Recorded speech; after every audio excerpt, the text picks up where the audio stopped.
Nassourdine Imavov versus Phil Hawes. We got minus 160 on Phil Hawes and plus 140 on Imavov. Let's start off with the Imavov side of things. He's coming off a victory over Jordan Williams last time around, where he came in as a minus 140 underdog.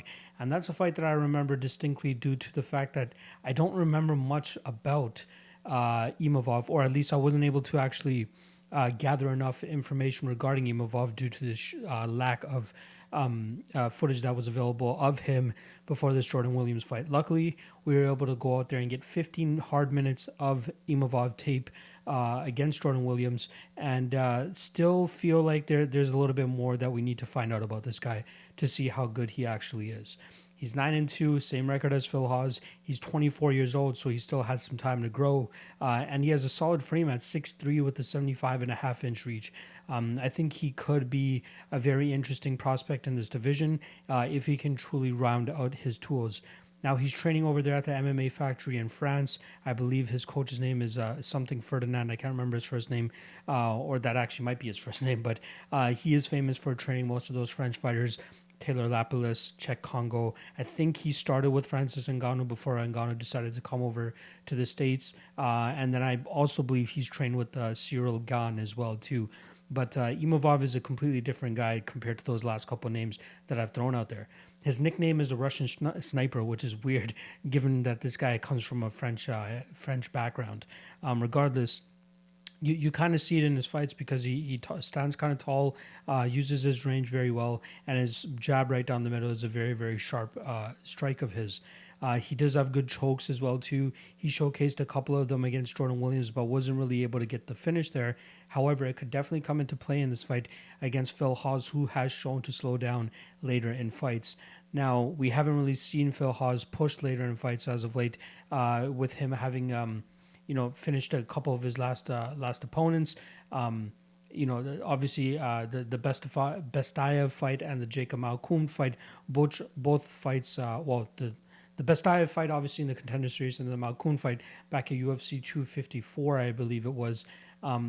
We saw him go out there and get the job done pretty quickly. Against Bestayev, it was 1 minute and 10 seconds. Against Malkoun, it was 30 seconds. And then the only footage, so there wasn't footage available for the Fraga fight or the Schober fight, but the Michael Wilcox fight, that's a fight where you saw go the full 5 minutes, and it looked like a headbutt that actually opened up that cut of Wilcox. However, they ruled it a legal strike. It was a right hand that came over the top as well right before that inverted headbutt. But regardless, Phil Hawes comes out with the victory. He's only been to the second round. Let's see. He's been to the second round 4 times in 11 fights. He won his first 2, which were his first 2 fights of his career, of his professional career. And then the next 2 fights, which were his 5th and 6th fights, 5th and 6th pro fights, both of them went into the second round and he got finished in both of them. Now, I feel like this guy is a one and done guy in terms of, having enough gas tank in that first round to go out there and land big shots, possibly get a takedown and do some good ground and pound. However, that second round is where the drop-off starts to begin. The power doesn't come as heavy as it does. The speed isn't there as much as it is in that first round, and that's where the concerns are. Now, we haven't seen him in that second round since 2017, so it's been a while, and he's jumped around camps as well too. His last loss was against Julian Marquez on the Contender Series, and at that time he was the best kept secret per se of Jackson Wink. Worked a lot with John Jones. That was one of the main things, especially like when they tried getting him into the Ultimate Fighter. I believe he lost to Andrew Sanchez.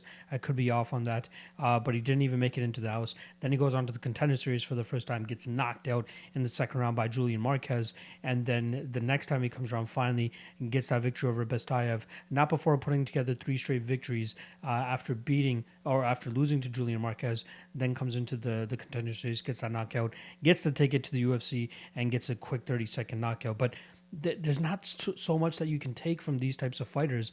Like Punahele Soriano, outside of that one decision victory that he had against Jamie Pickett, there wasn't much to really go off of. Like the guys going out there and just starching these guys.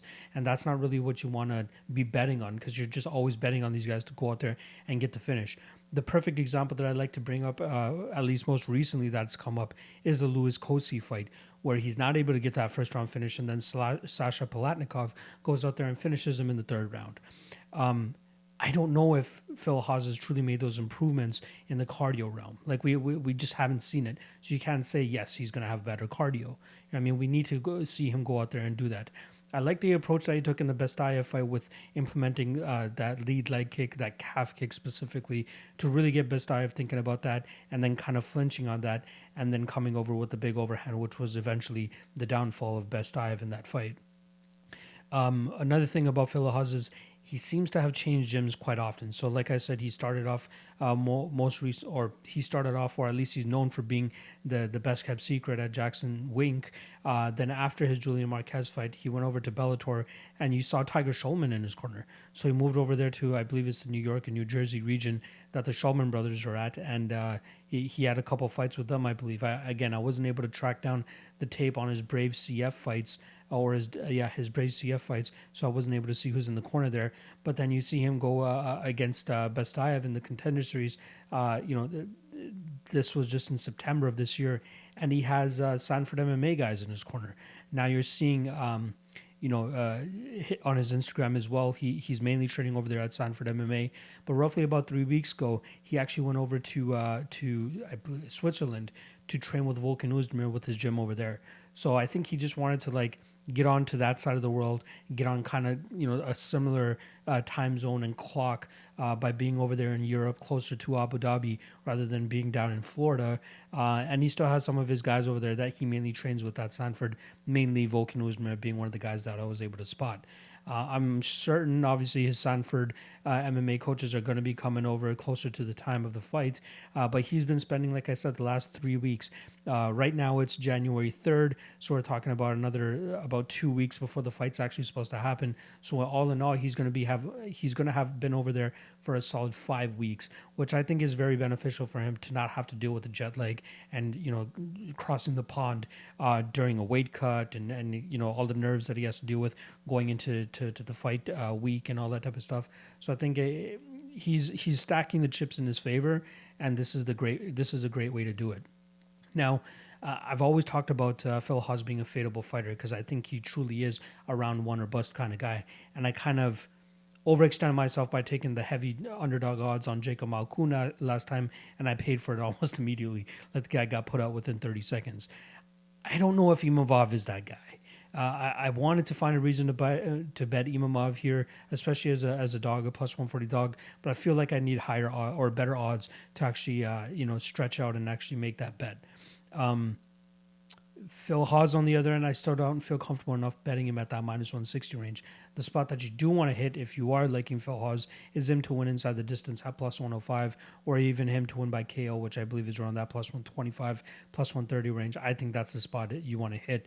I just don't see him winning a decision. Again, the cardio issues are too much of a flaw for me to overlook, and that's not the type of guy that I want to have my money on, especially if I'm not that confident in him being able to fight in the 6th to 15th minute mark if it ends up going there. So I do like Hawes here.